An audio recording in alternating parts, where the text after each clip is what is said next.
What's here, y'all? Welcome back to Right at the Wire. Well, we've reached Saturday, the last Saturday of the meet at Saratoga, and we got a good one. We got three graded stakes, and the first one we're going to talk about is the Prioress. It's a grade three, seventh race on Saturday's card, run at 6 furlongs for the 3-year-old fillies. Excuse me.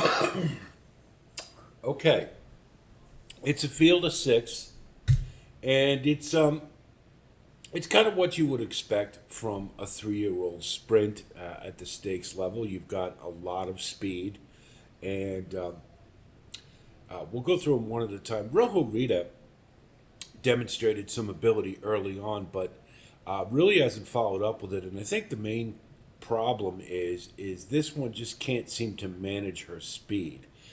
Very keen early, but not so much late. And I think that might be why they put her on the turf, as that's more forgiving surface in the turf sprint for that type of running style. Whereas on dirt, it just doesn't hold up.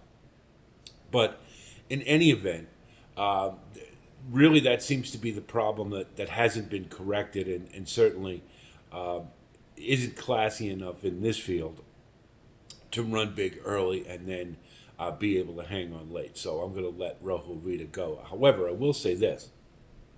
I think uh, if there's going to be an upset in here, it will be because Rojo Rita softens up Delightful Claire. That would be, it sort of, that's Rojo Rita's role in this race, if you will. Now, Delightful Claire is coming off a big effort. Just want to coming off the bench. Obviously, there's been a great growth spurt and a lot of improvement since the debut. Just a really big effort. It was at 7 furlongs, but coming in second off the layoff, I mean, I don't think she's going to be bothered by either of the early runners in this race, and for that matter, if Long Neck Paula decides to get bold and challenge early, I don't think Delightful Claire is going to be bothered. The only concern I have is that you do see a lot of times fillies who come off the bench and run these big races regress afterwards. That's really the only knock I have on Delightful Claire. Aside from that, she should win this race easily, and she would be my pick to win. Praying is an interesting horse in that she was showing the right type of progression that I like to see. And what I mean is, if you look at her pace lines early on, she was in her debut fast for the first couple and then weak late. But as she's gone on, she went on in her races. You see the early fractions are getting a little slower, but the late fraction is getting faster. So what that means is she's learning how to manage her speed, and that's something that Rojo Rita can't do or hasn't been able to. Uh, and so she was heading in the right direction. The problem is when the class started getting tougher, the races started getting tougher. That's where she just doesn't measure up, and so she's outclassed here. And so we'll let Praying go as well. And obviously, that, as I mentioned, that leaves Delightful Claire pretty much on the lead. I think pretty much unencumbered with little pressure from Rojo Rita, and that should set up for a really good race. Now we look at the off the pace runners or the pressers, and incidentally, I'll just throw this out there. One of our subscribers from Australia, Antoinette, asked if I'd explain the symbols here: E, E, P, P, and S, and I think most of you know what they are. But just to refresh, E means early runners. That's horses who like to win on the lead or run on the lead. EP are pace pressers, horses who are going to be just off the early pace runners. P are mid pack or stalkers coming from about middle of the track, and then sustained runners. S are closers. They're going to need some pace. They're going to be running at the rear. So, for those of you who weren't aware, that's what they mean. And the idea here is to give you a shape of the race. And as you can see, everybody's going to be up amongst the leaders. We don't have any closers per se in this race. So anyway, just a little refresher. And again, thank you, Antoinette. Nice to hear from somebody international, and nice to know we're reaching out past the confines of the United States. So anyway, that's that.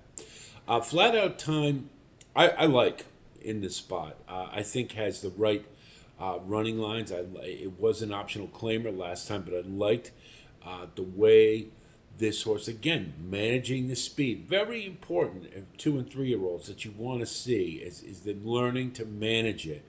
And I liked the pace fractions. It was an optional claimer. This is a step up in class. But when you consider, graded stakes level, probably Delightful Claire and Long Neck Paula really would be the firm choices as graded stakes horses.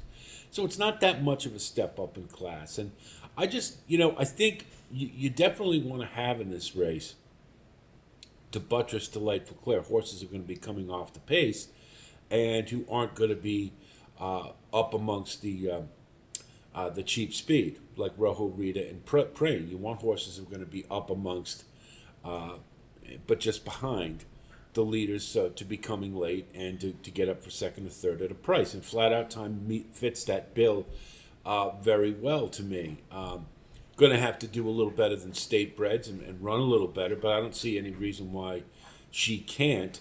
And if Delightful Claire does get softened up, to me, Flat Out Time represents a pretty good shot at an upset. So I like Flat Out Time mainly for the running style, and should be able to hang on late at a price underneath. Same could be said for Stone Smuggler. I didn't like the speed figure from the last race. I thought it was a little light, Brisnet wise, but this horse does seem to certainly fit, and I think we can comfortably use as one that's not going to be bothered early on in the pace scenario, and seems to be headed in the right direction, and I think has the right running lines, and that's really what it is more than anything. So Stone Smuggler will certainly use underneath.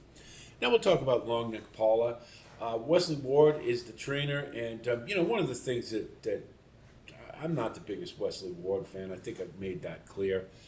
He seems to be a specialist. He just 5 furlong turf sprints or 2-year-old first time starters at 5 furlongs. And, he's great getting them out of the gate, and he takes advantage of it. Well, Long Neck Paula is one of the things that I don't like Wesley Ward does, he scratches his horses a lot. And they get a lot of time off, they come back, and sometimes they come back very good, sometimes not so much. And Long Neck Paula has proven over her 2 times coming off layoffs that she doesn't run particularly well. Now, it may have been the class of race that she was in.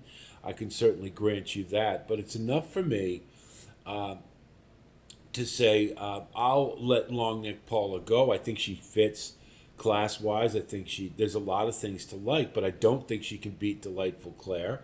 And the fact that she hasn't been good off of layoffs is enough for me to leave out and try to get some value underneath in the exotics. And that's the basis for the scratch more than anything else. And again, having a good reason to throw out a shorter priced horse is always a nice thing, and it can pay off for you too. So in a race of 6 horses, that's what we're going to try to do, is get some value and get some ROI.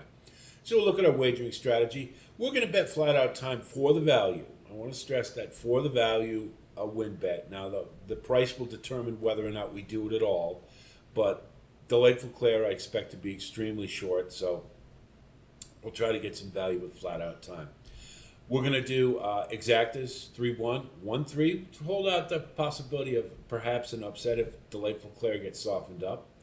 And then we'll go 3-4 with Stone Smuggler as our exactas. Trifecta, we'll keep it simple, 3 on top with 1-4. And then we'll throw in Long Neck Paula for third, 1, 4, and 5. And so it be due to the paucity of the field, and we got a heavy favorite here. We want to keep our wagering extremely light and extremely simple. And so that's what we're going to do here. Hope our analysis helps you with your own wagering strategy. I wish you the best of luck as always. And certainly if you do like content like this, please like and subscribe. And thanks to all of you who continue to grow our community internationally, we now know. And again, Antoinette, thank you very much for being a loyal subscriber and being part of the community. We will have posts for all the stakes races at Saratoga on Saturday. We will have our full card selections available at rightAtTheWire.com on our website. We're going to do Del Mar. We will do the Pick 5 sequence anchored by the Pacific Classic. That should be a really good one with journalism and fierceness and perhaps mind frame. We'll see Mike Rapoli wants to do, and so we'll try to get in some Kentucky Downs. Probably won't be able to, but we'll save that for next weekend. So anyway, plenty of content on the way. That's it from here. I'll talk to you soon, and until then, be well.